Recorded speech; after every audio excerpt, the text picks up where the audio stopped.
Retro. Are you an aspiring Jedi, or do you dabble with the dark side of the Force? Regardless of whether you fancy yourself a defender of the light or an aspiring Sith Lord, you're going to need a lightsaber. Podcast Stardust is pleased to partner with Saber Masters, the creators of high-quality, durable, and affordable lightsabers. Saber Masters is preparing to launch the Ultimate Lightsaber 2.0, and right now you can get 2 for the price of 1. So, check out the link in our show notes and go get your Ultimate Lightsabers from Saber Masters. And don't forget to use our referral code Stardust to save $10 at checkout. And each purchase using our referral code helps support Podcast Stardust. What's up, guys? This is Daniel Logan, Boba Fett from Attack of the Clones, The Clone Wars, Book of Boba, Skywalker Saga game, and hopefully many more things in the Star Wars galaxy. You are listening to Jay and Dennis on Podcast Stardust. Yep, this is the way I've spoken.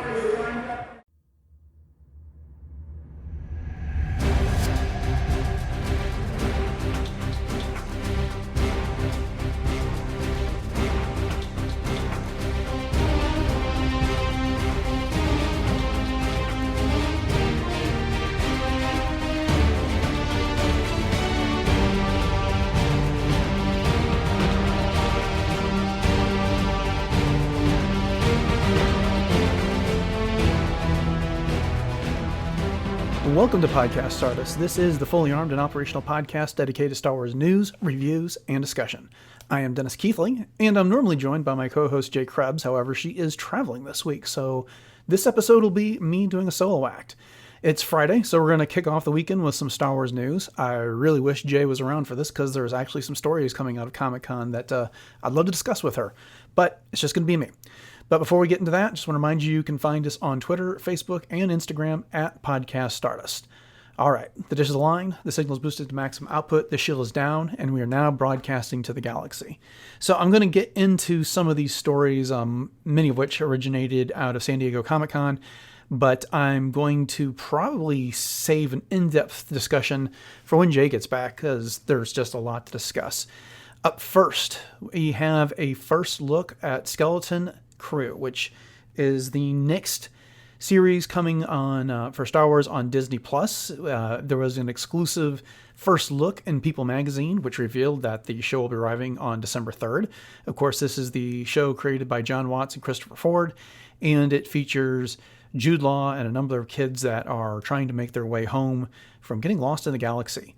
The description that they've given us is when 4 kids make a mysterious discovery on their seemingly safe home planet, they get lost in a strange and dangerous galaxy.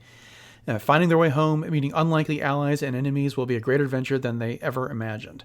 So we got a few details about our characters. Jude Law is playing Jad Na-Na-Wood, and other sources have suggested that he's going to be some sort of a Jedi character. The People article didn't say one way or the other. And then he is joined by Wim, who's being played by Ravi Kabat-Conyers, KB, who is played by Kariana Crater, and she is a child that has some sort of a visor on. It kind of reminded me of Geordi from Star Trek The Next Generation. There is Neil, played by Robert Timothy Smith, who appears to be an Ortolan, and if you're not sure what that is, think Max Rebo from Return of the Jedi and the Book of Boba Fett. And then there is Fern, played by Ryan Kira Armstrong. They also told us that there will be a new droid, SM-33, voiced by Nick Frost, who's been described as a rusty old cranky droid that sort of reluctantly helps the kids along the way. And Nick Frost has been described as fun and absolutely perfect for the role. And the other thing about SM-33 is that he is the first mate of a mysterious ship. Jude Law had a number of things to say about this, but he says it's a fun place to be, the universe of Star Wars, and there's great references to old films and recent episodes and series. There's a lot of originality, and I hope that will bring the feeling of fun to those who watch it. So we've talked elsewhere about how this is kind of an Amblin Entertainment style film in the spirit of things like Goonies. So looking for that again on December 3rd on Disney+. I'm definitely going to get Jay's thoughts on this next week. San Diego Comic-Con had a number of publishing announcements. We covered a few last week in the news because they actually came out before Comic-Con. And note, I wasn't at Comic-Con, so I'm getting all this third hand mostly from StarWars.com. Up first, we have a new adult novel called Star Wars: The Acolyte Wayseeker. It'll be written by Justina Ireland, and it'll be set 20 years prior to the events of The Acolyte, which just concluded. And this will just go into detail about what Vernestra was doing then. I'm going to guess that this won't be discussing the connection between Vernestra and the Stranger, and that they will leave that for a potential season 2 of The Acolyte. Or maybe it will, if they already know that The Acolyte's not getting renewed for a second season. So we'll have to see. They've not given us a specific release date other than to say it is coming sometime next year. And of course, we know Justina Ireland from all the work that she's been doing in the High Republic. So yeah, she seems like a natural. She's written quite a bit about Vernestra in the High Republic, so she seems like the perfect choice to write more about her. For all of you that were disappointed to see Jord and Jecki die in The Acolyte, sorry, spoilers, it has been announced that we'll be getting some more stories from them. It'll be a young adult novel written by Tessa Gratton, arriving in July of 2025. It will be set in the years leading up to The Acolyte. Now, I have to be clear. The description on StarWars.com is saying Jord and Jecki live, but I'm not certain this book is solely about them. It's just saying that they're going to be in this book. So take that for what it's worth. If we get a book that is about something else and just has these two in it, so be it. That's not all. We have other High Republic announcements in that the High Republic comics from Marvel will continue after Phase 3. They'll be continued to be written by Kevin Scott, and these new issues will debut in February of 2025. The tease that they left us with at San Diego Comic-Con is that Kelnaka, the Wookiee Jedi from The Acolyte, we're sensing a theme here in these reveals, will be joining Keeve Trennis and other familiar faces to form a dream team. But beyond that, we don't know what kind of adversary they're going to be facing or what the plot of these new comics will be. I'm presuming that the Nile and the Dringer are going to have been disposed of by then, so we'll see what the next thing on the horizon is for them. But speaking of Kelnaka, he is going to get a one-shot comic prior to this new era of High Republic comics from Kevin Scott. It will, in fact, be written by Kevin Scott. It's just going to be a one-shot comic. We don't have a release date. I think I've seen suggestions elsewhere that it's coming out this fall, but we'll have to wait and see. Then there were a number of announcements for Art of books coming in the near future. First up is Volume 2 of Art of the High Republic. This will be written by Kristen Baver. The cover that they teased us with shows Vernestra, Avar Kriss, and Elzar Mann in some sort of Jedi battle armor. Kind of reminded me of the High Republic game armor that you could get. And this book will focus on Phase 2 and Phase 3 art, and it will have a foreword by Rebecca Henderson, and it will be arriving later this year. I've enjoyed Volume 1 of the Art of the High Republic, and I am looking forward to having this as a complementary piece to the Phase 2 and Phase 3 stories. Then that'll be followed up by the Art of the Acolyte, which will be arriving sometime next year. This will be coming from Abrams Books. It will contain concept art, costume designs, and creature illustrations. It'll also be written by Kristen Baver, so she's going to be very busy for a little while. And it will include a foreword by Leslie Headland, who, of course, was the creator of the Acolyte. And if you haven't had enough art yet, then you're in luck, because we'll be getting the Art of Star Wars Outlaws. This one will be coming from Dark Horse. We don't have a release date yet, but guessing sometime next year. And of course, Outlaws is the new open world video game that we are expecting at the end of this month. And yeah, like every other video game they've put out recently, there is an Art of book that comes out sometime to give fans a deeper dive into what went into the creation of that game. And if you are a fan of the visual guides that Pablo Hidalgo has been putting out over the years, then you're in luck. The Acolyte will be receiving one, again, written by Pablo Hidalgo. It'll be arriving next year.